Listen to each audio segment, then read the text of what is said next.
جی السلام علیکم، تنویر مغل ہیئر۔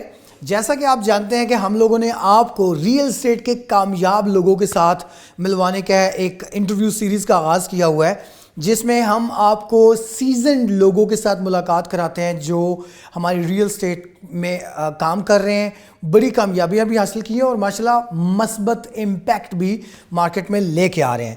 آج میں آپ کی ملاقات رضوان کھوکھر صاحب سے کرانے جا رہا ہوں، جو سرچ پراپرٹی کنسلٹنٹ کے نام پہ بزنس کر رہے ہیں، اور پہلے یہ اسلام آباد میں بیٹھتے تھے، وہاں سے اپنی کچھ ہاؤسنگ سوسائٹیز کو دیکھتے ہیں، پھر یہ بحریہ ٹاؤن میں آئے، بحریہ ٹاؤن کو فل فلیج ماشاءاللہ بہت اچھے طریقے سے انہوں نے کام کیا۔ بحریہ ٹاؤن کی مارکیٹ میں ان کا ایک بہت بڑا نام ہے اور اس وقت یہ پرزم ٹاؤن کے ساتھ بزنس کر رہے ہیں۔ آج میں آپ کی ملاقات ریئل اسٹیٹ کے ایک کامیاب شخصیت کے ساتھ کرانے جا رہا ہوں، رضوان کھوکھر صاحب۔ السلام علیکم سر۔ السلام علیکم سر، کیسے ہیں سر آپ؟ ٹھیک ٹھاک ہیں؟ سب سے پہلے سر آپ کو بہت شکریہ، آپ نے انٹرویو کے لیے ٹائم دیا سر، تھینک یو۔ رضوان بھائی، آپ اپنے بارے میں ہمیں بتائیں، آپ نے کب ریئل اسٹیٹ کا کام شروع کیا اور کیسے آپ سفر کرتے ہوئے یہاں تک پہنچے؟ جی thank you very much Tanveer بھائی، میں آپ کا دلی طور پہ مشکور کہ آپ نے مجھے یہاں پہ آ کے کچھ کمیونٹی کے لیے کہنے اور سننے کا موقع دیا، اور میں سمجھتا ہوں کہ میں نے ساری زندگی لوگوں کی خیر کے لیے کام کیے ہیں اور لوگوں کی جوڑ کے لیے کام کیے ہیں، اور میں سر 1989 سے مارکیٹ میں ریئل اسٹیٹ کے ساتھ وابستہ ہوں، اور 1989 سے جو ہے وہ پہلے میں مری روڈ پہ بیٹھا ہوا تھا، وہاں پہ سرچ کے نام سے ہی میں گاڑیوں میں بھی انویسٹمنٹ کرتا تھا، لیکن زیادہ کام جو ہے وہ میرا سیٹلائٹ ٹاؤن کا کام تھا۔ سیٹلائٹ ٹاؤن میں ڈی بلاک سے میری پہلی ڈیل تھی پراپرٹی کے حوالے سے 89 میں، اور اس کے بعد سر میں G8 میں شفٹ ہوا، اور G8 کے بعد جو ہے G8 میں کوئی 7-8 سال وہاں پہ میں نے گزارے۔ پھر اس کے بعد جو ہے وہ 98 میں F10 میں چلا گیا، پھر 2005 تک میں وہاں بیٹھا F10 میں، اور F10 کے بعد جو ہے وہ میں بحریہ ٹاؤن میں موو کیا میں نے، اور ابھی تک میرا آفس اور میری ساری کی ساری محبتیں بحریہ ٹاؤن کے ساتھ ہیں۔ اور ابھی چونکہ مسعود الوی صاحب ایک بہت بڑا نام ہے اور ان کو اللہ رب العزت نے بڑے کاموں کے لیے سلیکٹ کیا ہوا ہے، تو ابھی میں پرزم ٹاؤن کے ساتھ بھی ہم سر پرزم ٹاؤن کی طرف آتے ہیں، اس کی میں کچھ تھوڑی سی چاہوں گا آپ سے ڈیٹیل میں بات کروں گا، لیکن چونکہ آپ کا ایک بہت بڑا ایکسپیرینس ہے سر، 89 میں آپ نے ریئل اسٹیٹ کا بزنس شروع کیا، آج ہم 2022 میں ہیں، اٹس اے بگ ایکسپیرینس۔ آپ پاکستان کے ریئلٹرز کے لیے یا جو نئی یوتھ ریئل اسٹیٹ میں انٹر ہو رہی ہوتی ہے ان کے لیے کیا پیغام دیتے ہیں سر، کہ وہ کس طرح کے پروجیکٹس کے ساتھ جڑیں، کس طرح کے لوگوں کے ساتھ کام کریں اور کس طرح کے لوگوں سے اجتناب کریں؟ اپنے تجربے کی روشنی میں ہمیں بتائیں سر۔ جی تنویر بھائی، سب سے پہلے تو جو ہے وہ نئی کمیونٹی کو یہ ایک دم سے امیر ہونے والا کام نہیں ہے، اس کے لیے پراپر محنت اور آنیسٹی کی ضرورت ہے۔ سب سے پہلا جو ضرورت ہے وہ ہے کہ آپ جو کمٹمنٹ کریں، کمٹمنٹ کا مطلب یہ ہے کہ اپنے بچوں کے ساتھ کمٹمنٹ، اپنے کام کے ساتھ کمٹمنٹ، اور اپنی کمیونٹی کے ساتھ کمٹمنٹ۔ کمیونٹی سے مراد یہ کہ جو لوگ آپ سے آپ کے کاروبار کی وجہ سے وابستہ ہیں، ان کے ساتھ کمیٹڈ ہونا اور اپنی کمٹمنٹ کو آنر کرنا، یہ سب سے پہلا سبق ہے۔ اور دوسرے نمبر پہ آپ جو کام کر رہے ہیں اس کی بنیادی انفارمیشن سے مراد یہ ہے کہ لائک آپ بحریہ ٹاؤن کا کام کر رہے ہیں، تو بحریہ ٹاؤن جو ہے وہ کیا کچھ کر چکا ہے اور کیا کچھ بحریہ ٹاؤن میں ہونے والا ہے، اور جو کیا ہے اس کا کیا ٹائپ آف ڈیولپمنٹ ہے، اس کی ریٹ کے حوالے سے بنیادی انفارمیشن، اور اس ڈیولپمنٹ کی وجہ سے آئندہ آنے والی پراپرٹی پہ کیا اثرات ہوں گے۔ میرا یہ ماننا ہے کہ پراپرٹی کی جتنی دفعہ شکل تبدیل کی جائے اس کی قیمتیں جو ہے وہ بڑھتی ہیں۔ لائک ایک 10 کنال کا پیس ہے، اس کو 5 مرلے کے پلاٹس بنا کے بھی بیچے جائیں تو اس کا ایک الگ نفع ہے، اور ان 5 مرلے کے پلاٹوں میں جو ہے وہ کچھ گھر بنا لیں، اس کی قیمت تبدیل ہو جائے گی، اور پھر ان 5 مرلے کے پلاٹوں میں کوئی 2-4 کمرشل بن جائیں تو ان کی ایک الگ پرائسز ہو جائیں گی. تو یہ سر آپ کو جو ہے وہ یہ بنیادی انفارمیشن ہونی چاہیے. تیسری چیز میں یہ کہوں گا کہ پراپرٹی ڈیلر کی آنکھ جو ہے وہ پراپرٹی کا ترازو ہوتی ہے. آپ کو پراپرٹی کو میئر کرنا ہے. آپ ارد گرد کی لوکیشن کے اعتبار سے پراپرٹی کا ریٹ جو ہے وہ آپ کی آنکھ نکالتی ہے. تو آپ کو اتنا ایکسپیرینس ہونا چاہیے کہ کس جگہ پہ کیا چیز ہوگی, کہاں پہ کمرشل ہوگا, وہاں پہ کیا پراپرٹی کی قیمت ہوگی, 100 فٹ روڈ پہ کیا قیمت ہوگی پلاٹ کی, اور 200 فٹ روڈ پہ کیا قیمت ہوگی پلاٹ کی, اور پھر اسی طریقے سے کمرشل اور ہائی رائز اور اس قسم کی. یہ بنیادی انفارمیشن کا ہونا اور بنیادی انفارمیشن کا کلیکٹ کرنا وہ آپ کے بزنس کو پروموٹ کرے گا. تو میں یہ سمجھتا ہوں کہ پراپرٹی کا کاروبار جو ہے وہ پہلے کی طرح نہیں ہے. ابھی آپ کا جو کلائنٹ ہے وہ آپ سے 100% انفارمیشن چاہ رہا ہوتا ہے, اور 100% انفارمیشن کا مطلب یہ ہے کہ آپ لائک پنڈی اسلام آباد میں کام کر رہے ہیں, تو پنڈی اسلام آباد کی تمام اچھی سوسائٹیوں کی بنیادی انفارمیشن آپ کے پاس ہونا بہت ضروری ہے, جو آپ کو اوپر لے کے جا سکتی ہے. میں اس میں ایک چیز یہ پوچھنا چاہ رہا ہوں کہ اب ہمارے جتنے لوگ مطلب ان لکیلی پاکستان کی ہسٹری, ریئل اسٹیٹ کی جو ہسٹری ہے, اگر اس کو اٹھا کے دیکھا جائے تو اس کے اندر اسکیمز اور ایسے لوگوں کا ہونا جنہوں نے لوگوں سے پیسے لیے اور پھر ان کو ڈلیوریاں نہیں دیں, وہ کچھ لٹیگیشن بن گئیں, کو کیا ہوا, اس کی نیگیٹیوٹی ایک مارکیٹ کے اندر موجود ہے. اور خاص کر جو نئی یوتھ اس سیگمنٹ میں, اس کاروبار میں آنا چاہ رہے ہوتے ہیں, ان کو گھر والے روک رہے ہوتے ہیں کہ نہیں بھئی چونکہ یہاں پر چیزیں صحیح طریقے سے نہیں ہوتی ہے تو بیٹا احتیاط کرے نہ جائیں. میں جاننا یہ چاہ رہا ہوں آپ سے کہ آپ اس یوتھ کو کیا پیغام دیتے ہیں, کون سا کام کیا جائے اور کون سا نہ کیا جائے؟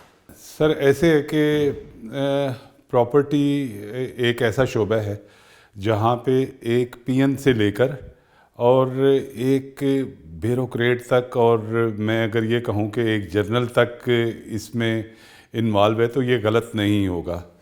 تو یہاں پہ سر بہت سارے لوگ آئے اور جنہوں نے ببل گیم بنائی وہ آئے اور چلے بھی گئے.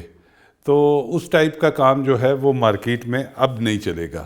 اب جو ہے وہ مکمل لوگ اویئرڈ ہیں, اور جتنے بھی لوگ پراپرٹی میں انویسٹمنٹ کرنے والے ہیں ان سب کو پتہ ہے کہ پراپرٹی اوپر کب جاتی ہے اور پراپرٹی نیچے کب آتی ہے. اور میں صرف یہ کہوں گا ان لوگوں کو کہ جو پراپرٹی ایک دم سے اوپر جاتی ہے اور ایک دم سے اوپر نیچے آتی ہے, وہ پراپرٹی کا پیمانہ ٹھیک نہیں ہے. پراپرٹی کا پیمانہ جو ہے وہ میں دوبارہ کہوں گا کہ پراپرٹی ڈیلر کی آنکھ ہے. اسے بنیادی انفارمیشن ہونی چاہیے کہ کب پراپرٹی میں انویسٹمنٹ کرنی ہے اور کب نکالنی ہے. اور یہ بے ہنگم قیمتوں کا اوپر جانا یہ کوئی اچھا سائن نہیں ہوتا, اور انہی پراپرٹی ڈیلروں سے اور اسی پراپرٹی کی انویسٹمنٹ سے بچنا چاہیے جہاں پہ بے ہنگم پرائسز اوپر اور نیچے ہوتی ہیں. اوکے ٹھیک ہے. تو سر ابھی اس وقت آپ گجر خان پرزم ٹاؤن کے ساتھ بزنس کر رہے ہیں. گجر خان کے اندر پرزم ٹاؤن آیا ہے, میگا آیا ہے, اس سے پہلے میٹرو آیا ہے, اور ان لوگوں نے بہت زیادہ سیلنگ کی ہے اس وقت مارکیٹ میں. تو آپ چونکہ پرزم ٹاؤن کے ساتھ کام کر رہے ہیں تو آپ پہلے یہ بتائیں کہ یہ ان جو ادھر 3 بڑی سوسائٹیز آ کے بیٹھے ہیں, آپ ان میں کیسے کمپیریزن کرتے ہیں اور آپ نے پرزم ٹاؤن کا ہی انتخاب کیوں کیا ہے؟ اچھا, میں جو ہے نا میرے دیکھنے کا پیمانہ جو ہے وہ بالکل مختلف ہے جیسا میں عرض کر چکا ہوں. پرزم ٹاؤن کو میں یہ سمجھتا ہوں کہ جتنی بھی سوسائٹیاں گجر خان میں آ رہی ہیں یقیناً تمام اچھے لوگوں کی ہیں اور یقیناً تمام بڑے لوگ ہیں اس میں. میرا دیکھنے کا پیمانہ یہ ہے کہ لوگوں کی نیڈز کیا ہیں, گجر خان پرزم ٹاؤن میں ہی انویسٹمنٹ کیوں کی جائے. ایک تو یہ ہے کہ جو گجر خان کے 98% لوگ ہیں ان کی ٹریولنگ یا ان کے جو وابستہ کام ہے وہ راول پنڈی, اسلام آباد, اور ان کے تمام لائک ایک آدمی نے کچہری آنا ہے تو وہ راول پنڈی کچہری میں آنا ہے, ڈسٹرکٹ کورٹ میں آنا ہے وہ راول پنڈی ڈسٹرکٹ کورٹ میں آنا ہے, ایک آدمی نے جو ہے وہ ایئرپورٹ کے لیے ٹریول کرنا ہے جس وجہ سے گجر خان میں اتنی ساری سوسائٹیاں آئیں. گجر خان میں سوسائٹیوں کے آنے کی وجہ جو ہے وہ جاننا اس لیے ضروری ہے کہ گجر خان کی زیادہ کمیونٹی جو ہے وہ اوورسیز کمیونٹی ہے. ایک بڑی تعداد جو ہے میرے خیال میں کوئی لگ بھگ کوئی 2 لاکھ سے زیادہ لوگ جو ہے وہ اوورسیز کمیونٹی سے, یا لاکھ سے زیادہ ہی ہوں گے ڈیفینیٹلی. تو یہ گجر خان میں جو بے ہنگم سوسائٹیاں آئی ہیں وہ وجہ ہے. اب سر ان لوگوں کو جو یہاں پہ جنہوں نے انویسٹمنٹ کرنی ہے ان کو کیا چیز سوٹ کرتی ہے؟ ان کو یہ سوٹ کرتا ہے کہ آنے والے دنوں میں ہر آدمی کو پتہ ہے کہ جو لوگ سہاوا سے آئیں گے ان کو گجر خان سے کراس کرنا ان سوسائٹیوں کی وجہ سے ہی ایک مشکل عمل ہو جائے گا. یعنی آدھا گھنٹہ پونا گھنٹہ جو ہے وہ گجر خان سے گزرتے ہوئے نکلتے ہوئے ٹریفک کنجیشن ہو جائے گی, کیونکہ ایک ہی روڈ ہے. اور دوسرا پرزم ٹاؤن میں انویسٹمنٹ یہ آلریڈی جو ہے وہ گجر خان سے راولپنڈی اسلام آباد کی سائڈ پہ پہلے آتی ہے. تو ایک تو وجہ یہ ہے. دوسرا میں مسعود الوی صاحب کے وی این کو جانتا ہوں. انہوں نے ساری زندگی جو ہے وہ بیریا ٹاؤن کے ساتھ کام کیا ہے. تو میں یہ جانتا ہوں مسعود کا دوست ہونے کی وجہ سے کہ مسعود کا جو وی این ہے وہ انشاءاللہ بحریہ ٹاؤن سے آگے کا ہے.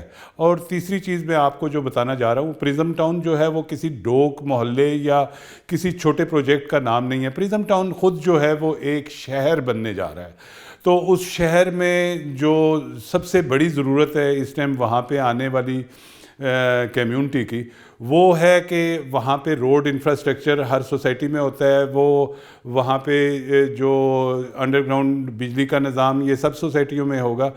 گجر خان میں جو سب سے بڑی ضرورت ہے وہ ہے کہ ایک ایسا پولوشن فری انوائرمنٹ دینا جس میں جو کمیونٹی ہمارے پاس آ رہی ہے اس کو جو سوٹ کرے. یعنی جو یورپ والے, امریکہ والے, یا جو ہماری اوورسیز کمیونٹی ہے وہ اس پولوشن کو برداشت نہیں کر.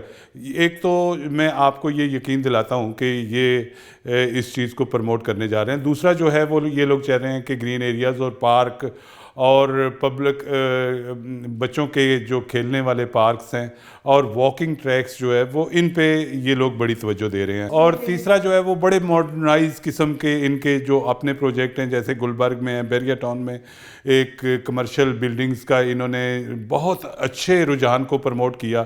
ابھی جو گلبرگ کا اس سے بہت زیادہ اچھے پروجیکٹ جو ہے وہ ان کا گجر خان میں آ رہے ہیں. گجر خان میں ایک تو یہ ہے پرزم ٹاؤن اور ایک پرزم کمرشل بھی آ رہا ہے.